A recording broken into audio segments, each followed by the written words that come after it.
এই বাচ্চাটি আমি কাউকে দিয়ে দিব নাকি নিজের কাছে রাখবো সেই সম্পর্কে আমি একটি ভিডিও করেছিলাম। তো আপনারা সেখানে অনেকেই আপনাদের মূল্যবান মন্তব্য লিখেছেন। অনেকেই বলেছেন যে আমার নিজের কাছে রাখতে, আবার অনেকেই বলেছেন কাউকে দিয়ে দিতে, ভালো একটা ফ্যামিলি দেখে দিয়ে দিতে। তো সবাই কম বেশি সবার মতামত জানিয়েছেন। আজকে আমি জানাবো যে আমি কি সিদ্ধান্ত নিয়েছি, কারণ আমি সবাইকে বলেছিলাম আমাকে ভাবতে কয়েকদিন সময় দিতে।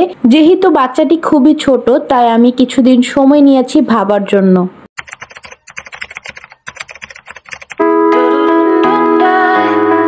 আসসালামু আলাইকুম everyone, this is me Rusha.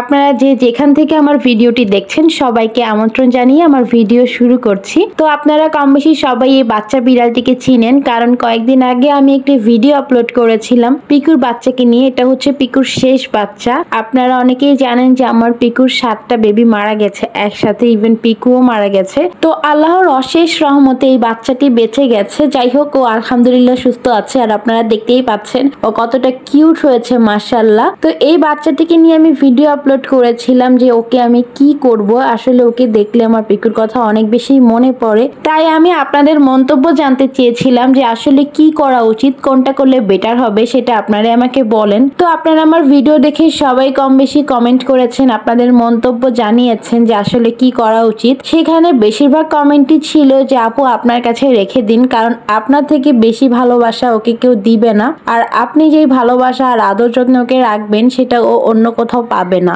এই যে কিছু কমেন্ট আমি আপনাদেরকে দেখাচ্ছি, এখানে বেশিরভাগ লোকই লিখেছে যে আপু বিড়ালটাকে আপনার কাছে রাখেন, পিকুর সেই স্মৃতি হিসেবে আপনার কাছে রাখেন, ও আপনার কাছে সব থেকে ভালো থাকবে। অনেকে অনেক ভালো ভালো কমেন্ট লিখেছেন। আবার যারা চেয়েছেন তাদেরকে আমি খারাপ বলছি না, কারণ আমি নিজেই বলেছি যে দিয়ে দিব, তার জন্যই আপনারা চেয়েছেন।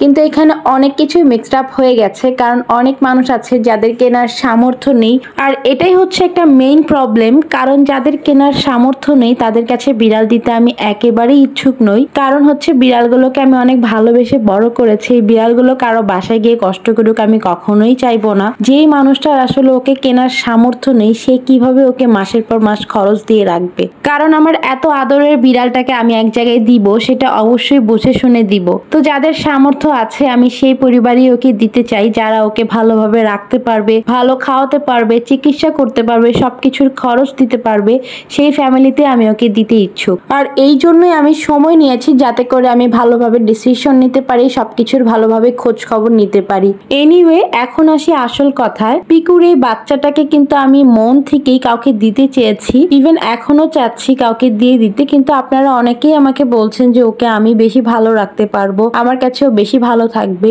সবকিছুই ঠিক আছে, আমারও মন চায় ওকে রেখে দিতে পিকুর সেই স্মৃতি হিসেবে।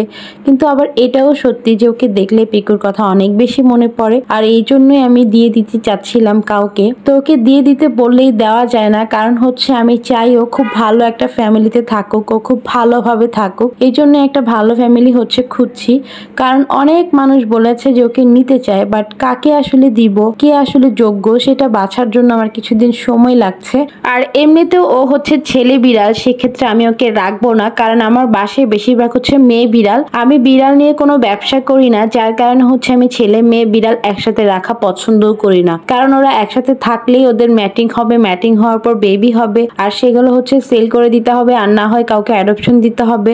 সো এই ঝামেলা আমার নিতে মন চায় না, যার কারণে আমি ওদেরকে একসাথে রাখি না। ও যদি মেয়ে হতো তাহলে আমার প্রশ্নই আসতো না কাউকে দেওয়ার। বাট সব কথার ঊর্ধ্বে শেষ কথাও হচ্ছে ও আমার পিকুর শেষ স্মৃতি, শেষ বাচ্চা। তো সেইখানে ও আমার খুবই আদরের, তাই আমি চাই ও খুব ভালো একটা ফ্যামিলিতে যাক, যাদের অনেক ভালো সামর্থ্য আছে, যারা ওকে খুব ভালোভাবে রাখতে পারবে। তাই আপনারা যারা ওকে নিতে ইচ্ছুক তারা আমার সাথে যোগাযোগ করবেন এবং প্রুফ করবেন যে আপনাদের অ্যাবিলিটি আছে ওকে ভালোভাবে রাখার। আপনারা যদি আপনাদের অ্যাবিলিটিটা ভালোভাবে প্রুফ করতে পারেন, আর আমি বুঝতে পারি যে না ও আপনাদের কাছে ভালো থাকবে, তাহলে আমি আপনাদের কাছে ওকে দিব। আদারওয়াইজ ওকে কেউ চাইবেন না যদি আপনাদের সামর্থ্য না থাকে। আমি আবারও বলছি, যাদের সামর্থ্য আছে আমি তাদেরকেই দিব। তো সেই ক্ষেত্রে আপনার অবশ্যই আপনার অ্যাবিলিটিটা প্রুফ করতে করতে হবে। এক্ষেত্রে আপনার ভালো অবস্থা থাকলেই আমি ওকে আপনার কাছে দিব, আদারওয়াইজ না। তো আজকালকার যুগে কিন্তু মুখের কথায় কোনো কিছুই চলে না, সবকিছুই প্রমাণিত করতে হয়। তাই আপনার প্রুফ করতে হবে যে আপনার অ্যাবিলিটি আছে, আর তখনই আমি ওকে আপনার কাছে দিব। আর এই ক্ষেত্রে আপনার আমার ইউটিউবে সাবস্ক্রাইবার হতে হবে এবং আমার ফেসবুক পেজের ফলোয়ার হতে হবে। তার সাথে আমার ফেসবুক পেজের একজন অ্যাক্টিভ মেম্বারও আপনার হতে হবে। সেই ক্ষেত্রে কিন্তু অ্যাক্টিভ মেম্বারগুলোকে ফেসবুক পেজে শো করা হয়। সো সেখানে যদি আমি আপনাকে দেখতে পাই, অবশ্যই আপনার সাথে যোগাযোগ করব আর আপনার সম্পর্কে জানবো। তো তখন আপনি আপনার সম্পর্কে ক্লিয়ারলি সবকিছু আমাকে জানাতে পারবেন। যাই হোক, আশা করি বুঝতে পেরেছেন যে ওকে নেওয়ার জন্য আপনাদের কি কি কাজ করতে হবে। তো সেই মোতাবেক কাজ করে যদি আপনারা আমার সাথে যোগাযোগ করতে পারেন, তাহলে অবশ্যই আপনাদের সাথে আমি কথা বলবো, এবং যদি মনে হয় যে আপনার কাছেও ভালো থাকবে, তাহলে অবশ্যই আপনার কাছে ওকে দিয়ে দিব। তো আমার আজকের ভিডিওটি এই পর্যন্ত। সবাই ভালো থাকবেন, সুস্থ থাকবেন। আর দেখতেই পাচ্ছেন যে ও মাশাআল্লাহ বড় হয়ে যাচ্ছে। সবাই ওর জন্য অনেক অনেক দোয়া করবেন। আল্লাহ হাফেজ।